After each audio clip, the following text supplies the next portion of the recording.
Então vamos lá, meus irmãos, nosso cantinho da leitura, livro Caminho, Verdade e Vida, capítulo 25, Tende calma, Emmanuel, Chico Xavier. E disse Jesus: mandai assentar os homens. Então, é muito interessante esse momento em que os discípulos estavam muito inquietos por causa da multidão. Lembra da multidão que seguia Jesus e que ele perguntou: afinal, que buscais? A multidão, em verdade, ela tinha fome, não é? A multidão tinha fome e tinha sede. A multidão queria solucionar as questões do corpo. E os discípulos estavam inquietos. Então, tende calma. E disse Jesus: mandai assentar os homens. Que a multidão se sente aí pelo ambiente, pelas pedras, que encontrem um local para se acomodarem, não é?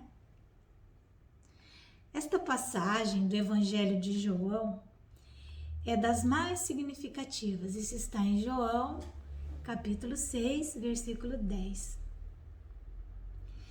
Verifica-se quando a multidão de quase 5.000 pessoas tem necessidade de pão no isolamento da natureza, porque Jesus ele estava buscando um local isolado, não é?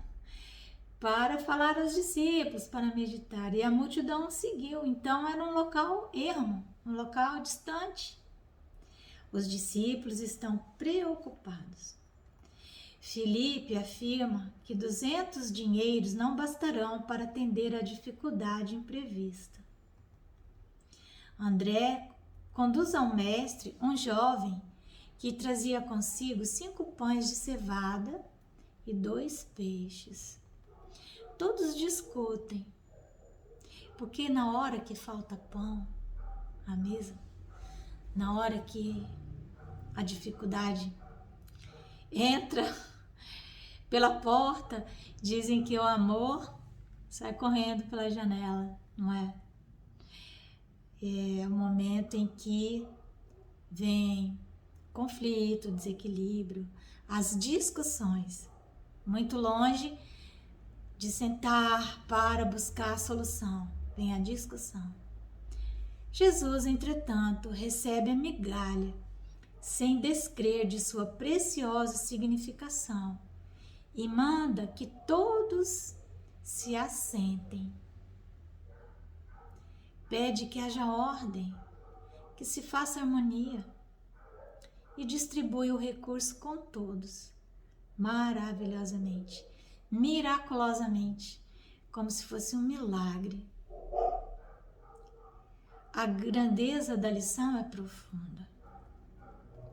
Os homens, esfomeados de paz, reclamam a assistência do Cristo. Falam nele, suplicam-lhe socorro, aguardam-lhe as manifestações. Não conseguem, todavia, estabelecer a ordem em si mesmos para a recepção dos recursos celestes. Misturam Jesus com as suas imprecações, suas ansiedades loucas e seus desejos criminosos. Lembra qual é o nosso desejo? Qual é o nosso desejo essencial? O nosso desejo essencial é muito diferente do desejo da nossa personalidade. A personalidade, ela é o resultado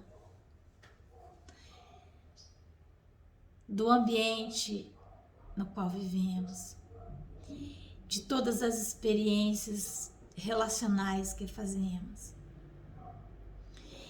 E muitas vezes, em determinado momento, a personalidade começa a entrar em desarmonia com a essência, com aquilo que estabelecemos para nós ao renascermos. Então, passamos a ter desejos loucos, desejos criminosos. Naturalmente se desesperam, cada vez mais desorientados, cada vez mais desequilibrados, cada vez mais ansiosos, cada vez mais amedrontados, paralisados pelo medo, não é? Porquanto não querem ouvir o convite à calma. Calma. O que é que nós temos de recurso? Assentem-se. Não se assentam para que se faça a ordem, persistindo em manter o próprio desequilíbrio. Então, a multidão, até hoje, segue o Cristo numa busca de satisfazer o seu desejo mais louco, o desejo da fome do corpo, da cura do corpo, da satisfação dos desejos do corpo. Isso que a multidão busca. E nós, insensatos, temos acompanhado a multidão, temos buscado a multidão, temos desejado estabelecer relação com os espetáculos ruidosos. Então nos perdemos. E quando essa multidão precisa ser atendida, nós fazemos parte dela. Estamos desequipados. E quando alguém apresenta uma solução pequena, nós desconsideramos, esquecidos de que na relação com Jesus e com Deus, nada é impossível. Que aquele que tem uma fé mínima, do tamanho de um grão de mostarda, dirá a uma montanha de dificuldades: transporta-te daí para ali, e essa montanha se transportará. Quando Jesus multiplica pães e peixes, saciando a fome da multidão, evidente que ele não estava derrogando nenhuma lei da matéria.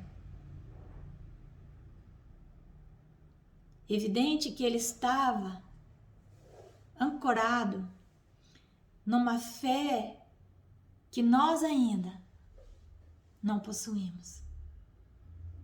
Porque Jesus estava no Pai, assim como o Pai estava nele. Então a fé de Jesus possibilitou que aquela ocorrência se desse daquela maneira. Que leis desconhecidas para nós, em razão da nossa fé tão vacilante, em razão de vivermos a maior parte do tempo no estado de dúvida, lembrando que a dúvida é um estado de loucura da alma. Por isso Jesus diz: seja o vosso falar sim, sim, não, não, o mais procede do maligno. Então esse estado de loucura nos leva a duvidar de que seja possível qualquer solução. Nos leva também a olhar para um problema de forma superlativa, colocando uma lente de aumento e transformando, muitas vezes, mesquinharias em males intransponíveis. Muitas vezes, transformamos a nossa rotina num mar de queixa, de lamentação, de ruído, de murmuração. E então, nem mesmo conseguimos ouvir a voz do Mestre nos pedindo calma, que nos assentemos, que procuremos um lugar reservado para estabelecer novamente a sintonia perdida. Então, meus irmãos, vamos pensar a importância de fortalecermos em nós a fé para podermos ouvir a voz de Jesus, nos pedindo serenidade e calma na hora difícil.